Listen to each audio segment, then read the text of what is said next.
Welcome to the Bootstrap Founder. My name is Arvid Kahl and I talk about bootstrapping, entrepreneurship, and building in public. Today, we will dive into how people become entrepreneurs and, more often than not, how the stories that we tell ourselves and that are told throughout the generations around us can massively impact if we start that business or not. The nature versus nurture debate. And entrepreneurship takes a special place in there. And the digital economy has changed something in that debate forever.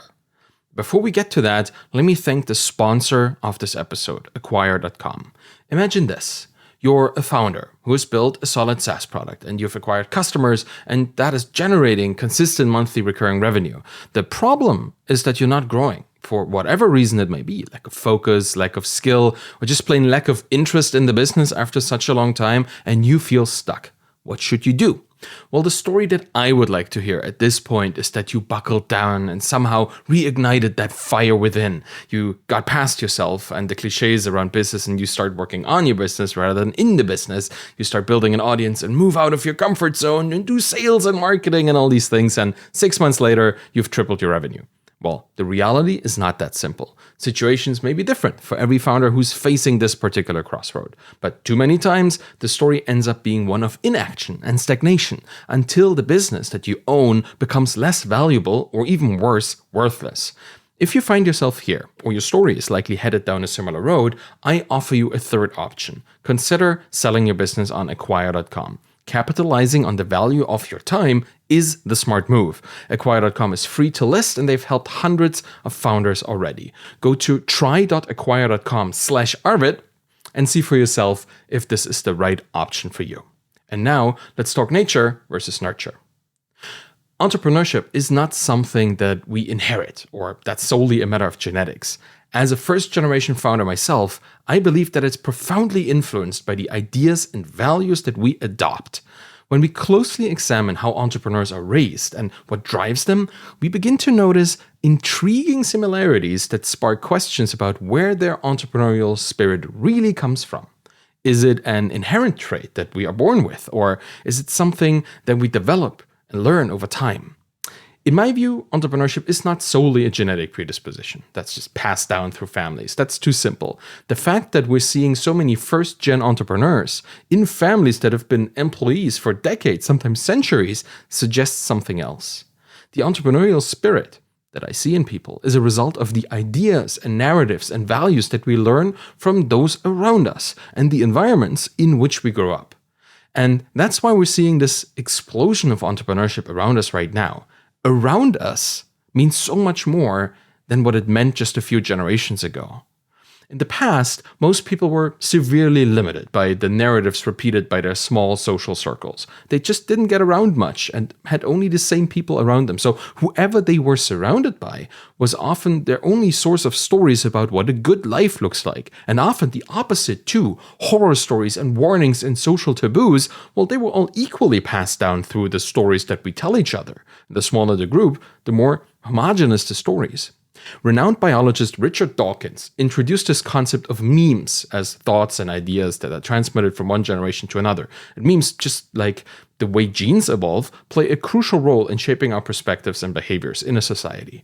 And in the context of entrepreneurship, the transmission of entrepreneurial thinking as a meme within families dramatically influences the development of an entrepreneurial mindset. If you see your parents charge into starting new businesses every few years, you learn that that's a good way to live, and that's okay. If you're raised to experiment with ideas and you see where they go, well, you're exposed to being a founder before you even know what a founder is. But the same process can and will be used against you. Being imbued with limiting beliefs and exposed to negative concepts of entrepreneurship, that will suppress entrepreneurial thought and action from a very early age. Our social circle sometimes shares horror scenarios, discouraging us from taking risks and venturing into the entrepreneurial realm. I experienced that too. I spent a lot of time in my young life as a kid with my grandparents, and they had retired from a life of working for the government, so they've been kind of on a safe path. Their lifelong path of safety was just working for the biggest employer possible. And for them, getting me through school and then go to university and then into a well-paid job, that was the highest priority in life. Any deviation from that path was always met with very strong criticism. And in what I can only call a bizarrely ironic twist, my grandparents actually started an entrepreneurial venture after they retired. They started importing and selling fine glassware in the middle of Europe. And I was often tasked to help my grandpa label and sort the inventory, where I made some of my first money as a kid. But that venture, even though it was entrepreneurial, wasn't a real job for them. A real job was at a desk, not in a garage, stacking inventory for what seemed to be a lucrative business. But a lifetime of employment had blurred out running your own business as a career all by itself for them. And challenging these suppressing narratives is crucial for empowering these aspiring entrepreneurs around us. Paul Millard, who I had on the show, for instance, presents arguments against go to school, get a job, have a career mindset that we see in the baby boomer generation. He calls out that the last 70 years were just an anomaly of uninterrupted economic growth. You didn't have a cushy, safe path for most of humanity's time on the planet. You needed to adapt, to be ready to pivot if nature throws an obstacle your way. There was no default path for the longest time.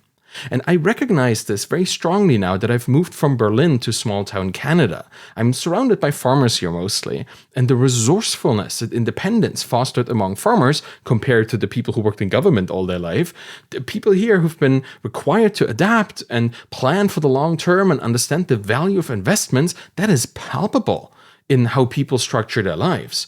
Kids growing up here in small-town Canada, they are encouraged to experiment with small entrepreneurial ventures. From mowing people's lawns to operating seasonal ice cream trucks, I've seen it all, and that is just in my family. It's very, very entrepreneurial here. So if you have these entrepreneurial peers, you will see entrepreneurship at work, and that normalizes the activity. And it also normalizes failure. The phrase, "I told you so," often echoes from non-entrepreneurial peers at the slightest sign of messing up. And it serves as a pushback to the default path rather than encouraging perseverance and resilience. And that's kind of sad, right? There's a socioeconomic angle to this as well. Delayed gratification. It's a concept that was once explored in the marshmallow experiment. I recommend you looking that up. Offers insight into development of entrepreneurial traits. The experiment revealed that children exposed to stable circumstances tend to have an easier time delaying gratification.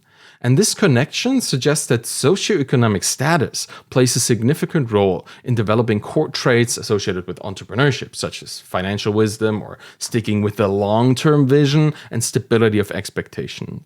And that experiment further supports the notion that entrepreneurship is not solely a product of genetics, but is extremely heavily impacted by the influence of parents and peers and the stability of their lives. I'm just going to recount the experiment here. I think they had two groups of children, and they put marshmallows in front of them. There's like kids, and kids love marshmallows. So they were trying to see if they could tell them, well, wait, don't eat that marshmallow, and you'll get another marshmallow in once I come back into the room. That was the idea, I think. And they had two groups of kids. One group was just kids that were exposed to, prior to the experiment, some kind of stability, like stability of expectations. They told them something and then they followed up on it. So those kids were primed to expect stable circumstances. And on the other side of the experiment, they were telling kids something, effectively a lie, and made these kids feel like things were unstable. And then both of these groups were put in front of marshmallows, and it turned out that the kids who had the stability just prior to the experiment had a much easier time to not eat the marshmallow in anticipation of the second marshmallow. Whereas the kids who were kind of lied to and had unstable circumstances, they were much more likely to grab the marshmallow now instead of getting two when the person came back in. So their expectation was, this is not a stable situation. I'm going to get this right now. And that kind of impacts how we approach long-term thinking. That's what the study suggests. And I find that maps pretty well onto entrepreneurship. If you can invest in yourself and get the payoff a couple years, if not decades in the future, if you trust the process there, you're much more likely to build something meaningful along the way than if you grab at every single opportunity that is right in front of you and try to monetize everything as soon as you can, right? There's a lot of stability that is required for you to be able to think that. But it's not just stability. It's not just an all nurture. Nature plays a role here too. And certainly there are specific character traits that make it much easier to develop an interest in entrepreneurship. Like, kids are different and some of them are better, more prone to be entrepreneurs. Things like genuine curiosity or this compulsion to tinker with ideas and concepts, and even a strong sense of rebellion against the status quo, well, that can pave the way into entrepreneurial pursuits. And recognizing and empowering these aptitudes within kids can fuel their entrepreneurial aspirations. And that's where we get back to nurture, right? The absence of suppressive narratives and the presence of nurturing, empowering stories is really, really crucial for fostering this entrepreneurial spirit in people. Families, schools, and society at large plays a significant role in either hindering or promoting these narratives. And I was lucky enough, even though I was strongly advised to follow my academic pursuits by my parents and grandparents, but my curiosity for things outside that realm was never actively suppressed. My family looked at my interest in gaming and computer stuff with some suspicion, but they knew that I found something there that gave me great joy, and I'm glad they understood it. But I'm glad they tried to understand it. I don't think they really got it, and I can't really blame them for that. They just had no frame of reference. But I found people who did understand it.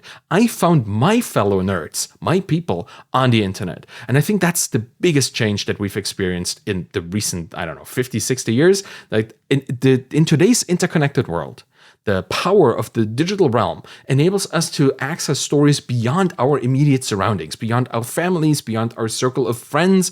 Gone are the days where our friends were exclusively determined by which school we went to or in what city we live. That is over. We can now explore the lives and the narratives, which are even more important, of those who have successfully achieved what we aspire to. In the entrepreneurial realm or anywhere else, we can find other people like us, but no longer confined to the traditional narratives imposed by family, school, or social systems. We can choose to learn from those who have navigated the journeys that we strive to be on and find inspiration to pursue things like financial stability and a more impactful life in those people, because they care about it just as much.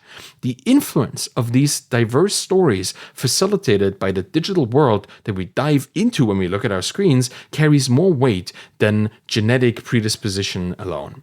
I believe that in my own life, I flourished massively for the very first time when I found the IRC chat network, or I guess it's the Internet Relay Chat Network, in 2001. Suddenly, I had instant connectivity with people who, like me, loved to code and watch anime and read a lot of science fiction. I had no real-world friends who shared this with me, but on the Internet Relay Chat Network on IRC, I found hundreds of them. And they allowed me to be myself because they allowed themselves to be themselves. And quite unsurprisingly, many of these newfound friends were also quite industrious. They had an interest in business. They showed me that the narratives in my family weren't the only ones out there. And at its core, entrepreneurship requires a willingness to take risks, to look the other way, to look somewhere else, to experiment and drive change. That is a big part of it, right? To be interested in what is beyond what I currently know. And some of that can be learned, but some of that needs to be in you already, at least as a potential. And while some individuals possess this natural inclination for novelty and risk-taking, I think there's something much more important here when we look at people and how they can become entrepreneurs. I think it's accepting one's ability to initiate change. You can learn to be an entrepreneur, and the first step is to accept that you can change from non-entrepreneur to entrepreneur by yourself. You don't need permission, you don't need genetics, you just need to want to do it. And in the global village of the internet and the digital economy, entrepreneurship, therefore, transcends genetic boundaries. Nurturing entrepreneurial traits through exposure to diverse stories or communities and experiences empowers individuals, ourselves, and hopefully our offspring one day to embrace taking our own future into our own hands more confidently. I think entrepreneurship emerges as a product of nurture, driven by the influence of ideas, the narratives, and the values that are happening in the pursuit of transformative impact by the people around us and then ourselves. So find the others and listen to their stories. And that's it for today. Thank you for listening to The Bootstrap Founder. You can find me on Twitter at Arvidkahl, ARVIDKAHL. You'll find my books and my Twitter course there too. If you want to support me in the show, please subscribe to my YouTube channel, get the podcast in your podcast player of choice, and leave a rating and a review by going to ratethispodcast.com/founder. Any of this will truly help the show. So thanks so much for listening and have a wonderful day. Bye-bye.